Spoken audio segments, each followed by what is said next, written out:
ठीक है दोस्तों, मैं हूं हैरिस सुल्तान, इस खूबसूरत धूप से झुलसे देश ऑस्ट्रेलिया से, जिसे हम लैंड डाउन अंडर भी कहते हैं। मैंने हमेशा कहा है कि ब्रिटेन और अमेरिका में जो होता है वही अंत में ऑस्ट्रेलिया में भी होता है। ऐसा लगता है कि ऑस्ट्रेलिया भी अपनी ही संस्कृति को नष्ट करने की दौड़ में शामिल हो गया है, और वो भी दूसरी संस्कृतियों की कीमत पर। ये सब ऑस्ट्रेलिया में हो रहा है ना? न्यू साउथ वेल्स की पुलिस मंत्री यास्मिन कैटली की बात सुनिए। सिडनी न्यू साउथ वेल्स की राजधानी है। सिडनी में 2 महीने पहले 1996 के बाद ऑस्ट्रेलिया में सबसे भीषण आतंकी हमला हुआ, जिसमें 15 लोगों की जान गई, विदेशी समुदाय या संस्कृति के सदस्य द्वारा। और हमारी न्यू साउथ वेल्स पुलिस और सरकार का मानना है कि आपके और ज़्यादा पैसे को एक बेहतर समन्वय टीम पर खर्च करना समझदारी होगी। इससे हमारे आतंकवादी हमले कम होंगे। यही इसकी मुख्य सोच है। लेकिन सरकार और पुलिस उस मुद्दे को उठाने को तैयार नहीं है जो सबके सामने है, लेकिन कोई चर्चा नहीं करता। कुछ संस्कृतियां ऐसी हैं जो शत्रुतापूर्ण है। कुछ संस्कृतियां कभी भी ऑस्ट्रेलियाई समाज में घुल मिल नहीं सकती या उसमें शामिल नहीं हो सकती, और हमें इसे कम करने के लिए सख्त कदम उठाने की ज़रूरत है। लेकिन किसी वजह से ऑस्ट्रेलिया वही गलतियां दोहराने पर तुला हुआ है जो यूके ने 5, 10, 15, 20 साल पहले की थी। ये उसी संस्कृति को खुश करने की कोशिश थी जो हमसे नफरत करती है और खुलेआम कहती है कि वो हमारे जीवन के तरीके को खत्म कर देगी। हमारी जीवन शैली हीन है। वे कहते हैं यूके में ऐसा है, और मुसलमानों को मजबूर करते हैं कि वे उनकी ब्रिटिश मान्यताओं को अपनाएं। अब हमें आपकी संस्कृति पसंद नहीं है। हमें आपका जुआ, समलैंगिकता, उन्मुक्तता और इंसानों के बनाए कानून पसंद नहीं हैं। हमें वो पसंद नहीं, हमारे पास बेहतर है, हम उसी पर रहेंगे। जी नहीं, धन्यवाद। हम मानते हैं इस्लाम सबसे अच्छा जीवन शैली है।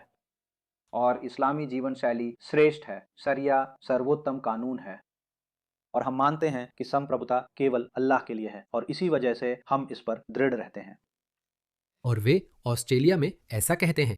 हाँ, कि वहां अल्लाह सुब्हान व तआला की शरीयत लागू होने का इंतजार कर रही है। हम भूल जाते हैं कि हर दिन अल्लाह सुब्हान व तआला की शरीयत के बिना हम बेइज्जत हो रहे हैं। हमें छोटा समझा जा रहा है। मुसलमानों का खून सस्ता हो गया। और वे कहते हैं कि अमेरिका में अमेरिका ही कैंसर है। अमेरिका, अमेरिकी सरकार, धर्मनिरपेक्षता, लोकतंत्र, पूंजीवाद, ये ऐसे कैंसर हैं जिन्होंने अपनी बीमारी पूरी दुनिया में फैला दी है। अमेरिका और मध्य पूर्व में, यहाँ अमेरिका में लोगों को, जैसा कि मैंने पहले कहा, जिना करने की आजादी है। वे फाहिशा कर सकते हैं, लेकिन जब आप बोलते हैं तो यह एक समस्या बन जाती है। गैर मुस्लिम इस कैंसर से थक चुके हैं। वे अमेरिकी सरकार से थक चुके हैं। वे लोकतंत्र से थक चुके हैं। वे एक नया जीने का तरीका देखना चाहते हैं। और मुसलमान होने के नाते हमें समझना होगा कि हमारे पास जीने का वो नया तरीका है। रसूलुल्लाह को पूरी मानवता के लिए रहमत बनाकर भेजा गया था। अर्सलनाका इल्ला रहमतन लिल आलमीन, उन्हें रहमत बनाकर भेजा गया। क्यों? क्योंकि वे जीने का जो तरीका लाए हैं वही रहमत लाएगा। वे जो जीने का तरीका लाए हैं मुसलमानों और गैर मुसलमानों दोनों के लिए सुकून देगा, जिससे गैर मुसलमानों की वर्तमान चिंताएं भी दूर हो जाएंगी। उन्हें ऐसा करना होगा क्योंकि इस्लाम एक न्यायप्रिय धर्म है जो लागू होने के लिए आया है। हर जगह ऐसा कहा जाता है, लेकिन हमारे वामपंथी वोक संस्थान और राजनेता मूल निवासियों को गुमराह करने और अपराधियों का तुष्टीकरण करने पर तुले हुए हैं। इसे सुनिए, ये बेहद मूर्खतापूर्ण है। इसके अलावा हम 30 नए मैक्लोव्स भी नियुक्त करेंगे। क्या आपने वो सुना, मक्लोव्स? जानते हैं इसका मतलब? हे भगवान, मक्लोव का अर्थ है मल्टीकल्चरल कम्युनिटी, लाइजन ऑफिसर्स। तो वे 30 मक्लोव्स रखने वाले हैं जो अंदर जाकर बस स्थिति का जायजा लेंगे। मुस्लिम समुदाय, हिंदू समुदाय और वियतनामी समुदाय में क्या हो रहा है और इन सभी अन्य समुदायों में। वैसे ये सभी समुदाय समाज में कोई समस्या नहीं पैदा कर रहे हैं। यहाँ वहाँ कुछ छोटी समस्याएं हो सकती हैं, जैसे सामुदायिक आवास या कम वेतन, लेकिन कुछ भी बड़े या रणनीतिक स्तर पर नहीं है। वे ऑस्ट्रेलियाई जीवन शैली के लिए रणनीतिक खतरा नहीं है, लेकिन एक संस्कृति हमेशा हमारी जीवन शैली के लिए खतरा रही है। इससे निपटने के लिए न्यू साउथ वेल्स सरकार और पुलिस बल ने 30 मैक्लोव्स लाने का फैसला किया है। ये मैक्लोव्स जो इस समय हमारे पास 30 हैं, न्यू साउथ वेल्स भर में हमारी क्षमता को दोगुना कर देंगे। तो हमारे पास पहले से ही 30 थे और वो काम नहीं कर रहे थे। ओह, तो पहले के 30 पर्याप्त नहीं थे, क्योंकि उन्हीं की वजह से हमें बॉन्डी बीच आतंकवादी हमले का सामना करना पड़ा। हर वीकेंड हमें इन फिलिस्तीन, हमास और आतंकवाद समर्थक प्रदर्शनों से जूझना पड़ता है।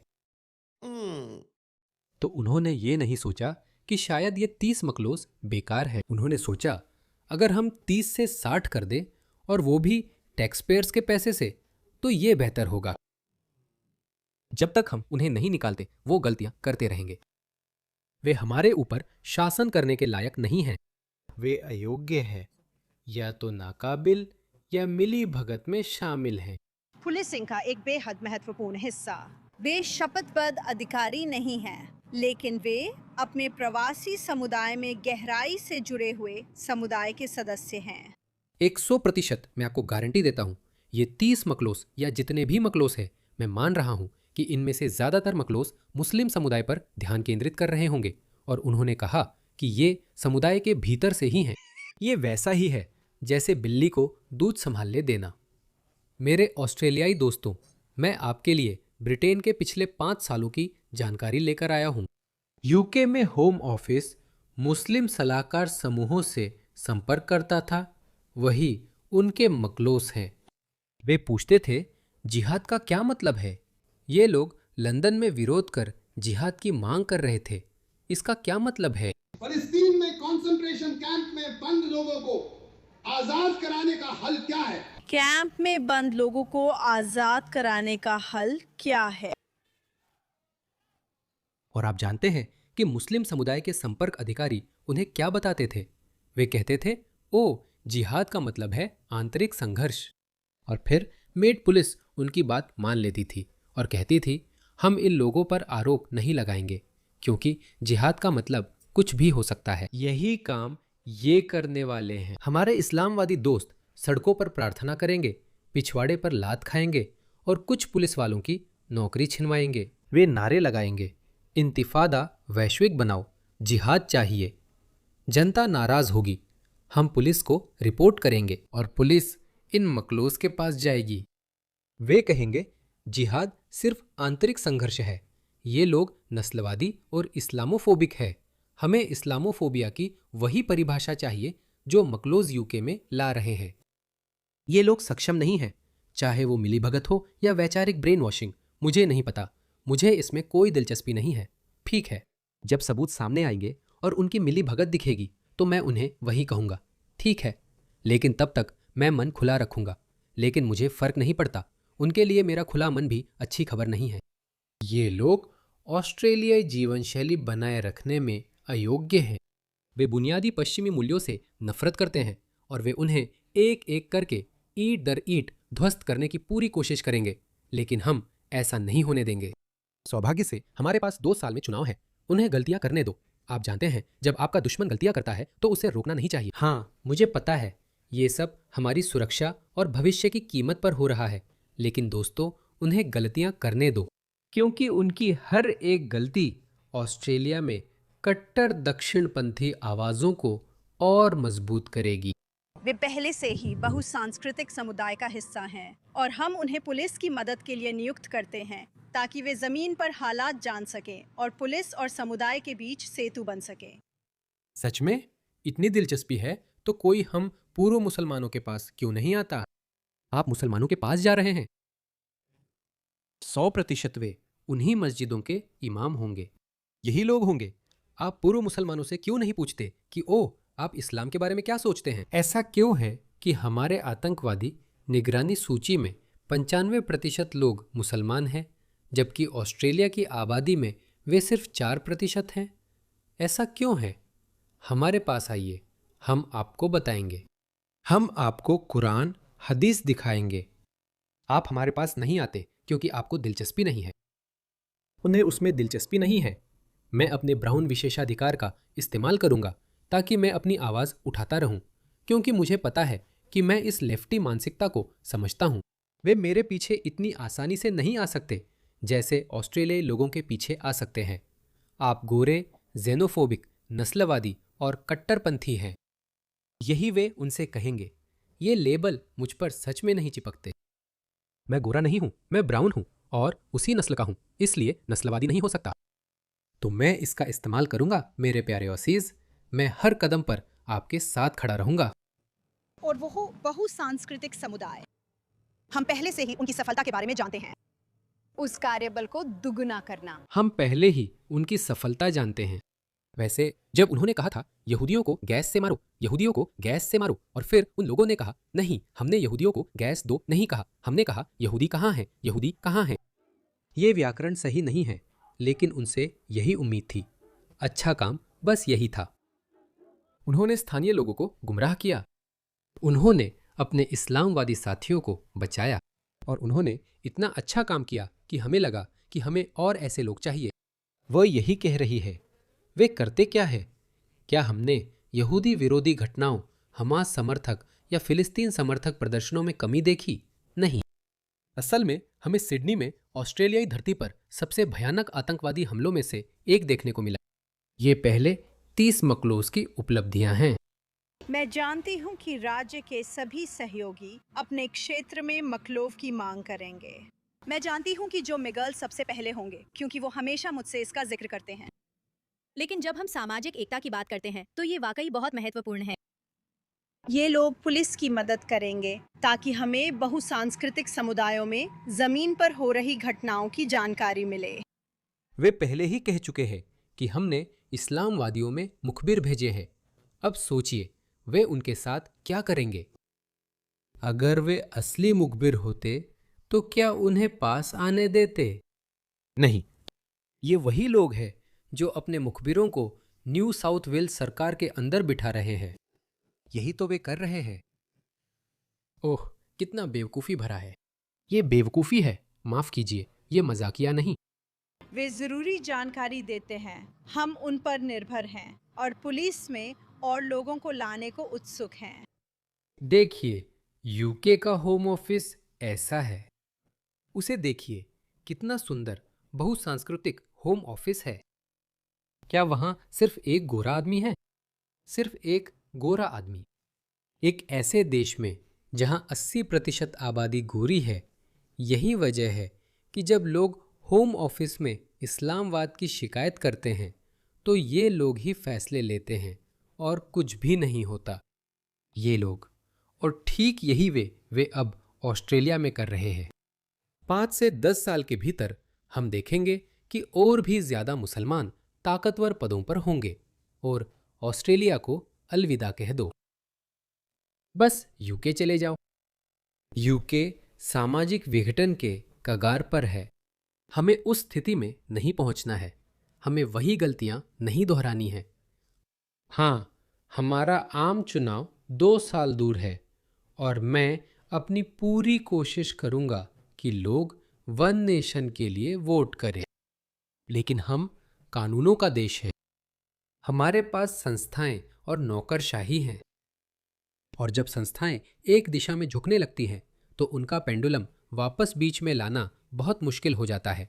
अगर वो बहुत ज़्यादा बाईं ओर चला गया हो, अगर वो बहुत ज़्यादा वोक हो गया हो, तो मुझे लगता है कि अगले 2 सालों में एंथनी अल्बनीज़ी हमारी नागरिक संरचना, हमारी संस्थाओं को नष्ट करने वाले हैं।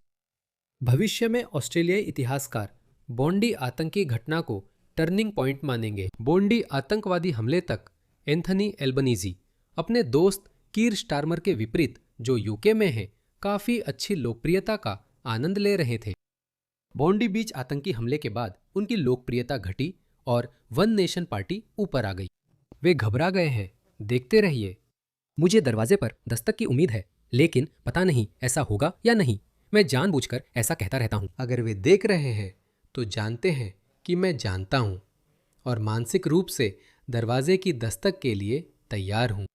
मैंने अपने YouTube चैनल की पहुँच ऑस्ट्रेलिया के बाहर के लोगों को दी है और अगर मुझे गिरफ्तार किया जाता है तो वे मेरे चैनल को संभाल लेंगे और वे, आप जानते हैं, बस काम को जारी रखेंगे। तो हम इतनी आसानी से हार मानने वाले नहीं हैं। मैं इससे इसलिए जुड़ा हूं क्योंकि ये मेरे जैसे लोगों के लिए अस्तित्व का सवाल है, ना कि सिर्फ मेरे राष्ट्रवादी या देशभक्त होने के कारण। मैंने खुद अपनी आंखों से देखा है कि उन देशों के साथ क्या होता है जहां इस्लाम अपनी पकड़ बना लेता है। वे देश खत्म हो चुके हैं। ईरान को देखिए, पाकिस्तान को देखिए, अफगानिस्तान को देखिए। मित्र देशों ने अफगानिस्तान को आधुनिक बनाने की कोशिश की, लेकिन तालिबान के आने पर महिलाओं को कानूनी रूप से पतियों से पीटा जा सकता है। अफगानिस्तान में फिर से गुलामी आई है क्योंकि इस्लाम इसकी अनुमति देता है। कोई भी, यहाँ तक कि पैगंबर भी, अल्लाह द्वारा वैध चीज़ों को अवैध नहीं कर सकते। ये कुरानी आदेश है। ये एक स्थापित इस्लामी सिद्धांत है। तो चाहे आप ऑस्ट्रेलिया या यूके में मुसलमान हो, वे चीज़ें जो पहले से ही हलाल हैं, यानी सेक्स गुलामी, पत्नी की पिटाई, बाल विवाह आदि, कोई भी मुसलमान चाहे कितना भी उदार या दिखावटी हो, इसे नहीं बदल सकता।